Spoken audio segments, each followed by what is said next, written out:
bersatu. Agustus 2024, Indonesia memperingati Hari Kemerdekaan ke-79 tahun.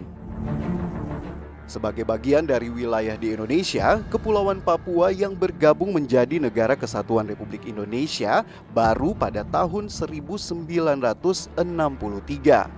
Butuh kesepakatan yang cukup alot antara pemerintah Indonesia dan Belanda, hingga melalui resolusi yang dikeluarkan Dewan Perserikatan Bangsa-Bangsa pada tanggal 28 Januari 1949 dan diteruskan pada saat konferensi Meja Bundar.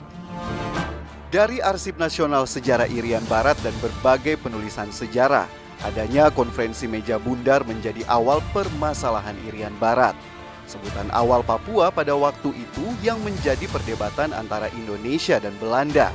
Pada tahun 1950, untuk mencari jalan keluar tentang Irian Barat, konferensi Meja Bundar memutuskan dibentuk komisi gabungan, di mana tugas utamanya adalah melakukan peninjauan langsung ke wilayah Irian Barat, termasuk melihat kondisi penduduk dan kegiatan pemerintahan Belanda di Irian Barat. Namun hingga 10 tahun tidak ada perubahan, sehingga Jenderal Ahmad Yani berkata, "Kita mengenal Belanda, dia tidak akan mundur sebelum dia belum yakin bahwa dia sudah kalah."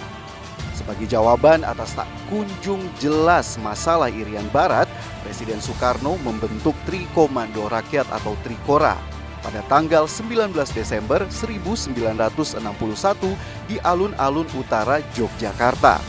Soekarno mengumumkan operasi militer Irian Barat, yaitu pertama, gagalkan pembentukan negara boneka buatan Belanda. Kedua, kibarkan Sang Merah Putih di Irian Barat tanah air Indonesia. Ketiga, bersiap memobilisasi umum guna mempertahankan kemerdekaan dan kesatuan tanah air dan bangsa.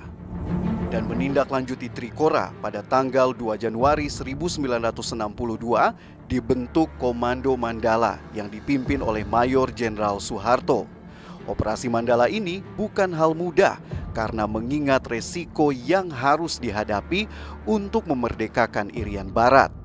Dalam operasi Trikora oleh tim Mandala ada 3 strategi, yaitu infiltrasi, eksploitasi, dan konsolidasi. Infiltrasi merupakan misi rahasia dengan menyusupkan pasukan militer menggunakan kapal perang ke Irian Barat.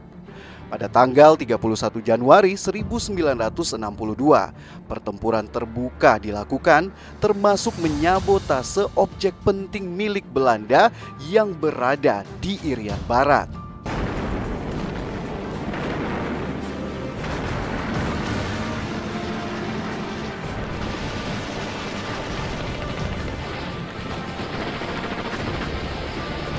Sebanyak 120 pasukan gerak cepat dikerahkan untuk mengemban misi operasi Trikora pada tanggal 17 Mei 1962 dan menjadi peristiwa bersejarah demi mempertahankan kedaulatan Indonesia atas Irian Barat dari Belanda, termasuk keberadaan PGT Auri yang diterjunkan di daratan Irian Barat, yaitu daerah Klamono Sorong dan Sorong Selatan lewat operasi Serigala.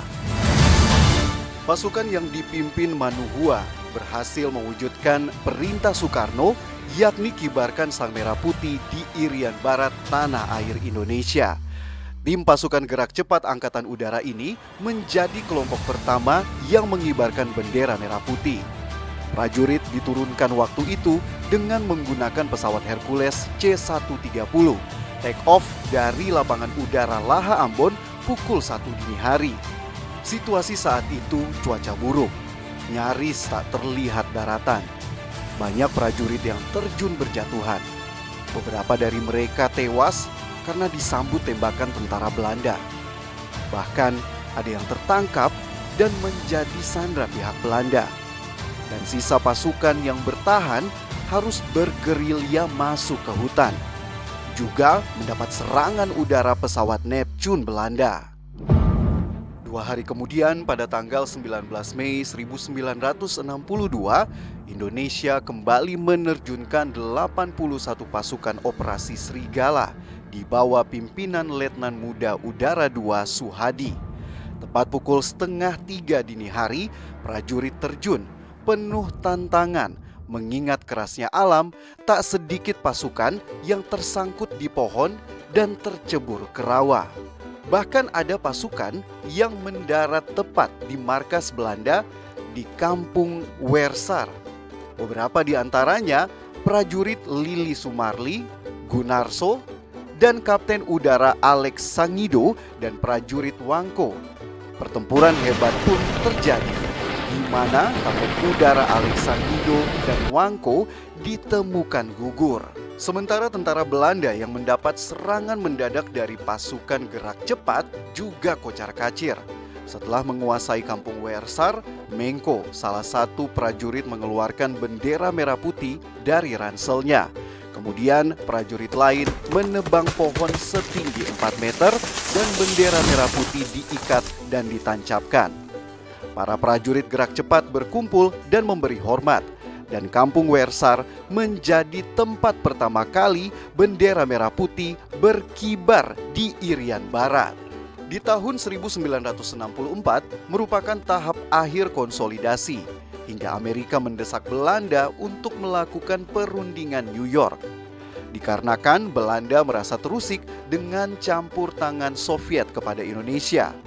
Di New York, Belanda didesak untuk menyerahkan Irian Barat kepada pemerintahan Indonesia. Tahun 1969 diselenggarakan penentuan pendapat rakyat atau PPRA oleh Jenderal Sarwo Edi Wibowo, di mana Irian Barat akhirnya bisa diserahkan kepada Indonesia dan menjadi provinsi ke-26 dengan nama Irian Jaya. Pada peringatan Hari Pahlawan 10 November 2017, pemerintah Kabupaten Sorong Selatan mendatangi 2 tokoh pahlawan Trikora, yaitu prajurit 1 pasukan gerak cepat Rebo Hartono dan Kopral 1 Kusnari. Rasa haru meliputi para pejuang sekaligus saksi mata sejarah. Kusnari dan Rebo Hartono yang sudah berusia senja berlinangan air mata, mengingat teman-teman seperjuangan mereka yang tewas saat memperebutkan Irian Barat. Saya tidak percaya bisa kembali ke sini, sangat luar biasa. Bahkan sebagai bukti, nama kedua pejuang tersebut terukir bersama 53 pejuang lainnya di prasasti Tugu Peringatan Merah Putih di Kampung Wersar. Selain Hartono dan Kusnari, Melkianus Konjol dan Albert Seranik, 2 orang asli Sorong Selatan yang pada masa itu masih muda, juga menjadi saksi mata peristiwa pembebasan Irian Barat di Wersar Sorong Selatan, di mana mereka membenarkan peristiwa heroik tersebut. Tugu Trikora di Wersar Sorong Selatan, Papua Barat Daya merupakan saksi perjuangan bagi Papua yang merupakan bagian dari Indonesia. Karena perjuangan bisa terhapus oleh waktu, namun jejaknya menjadi sebuah pengingat bahwa Papua adalah bagian dari Indonesia dulu, kini, dan selamanya.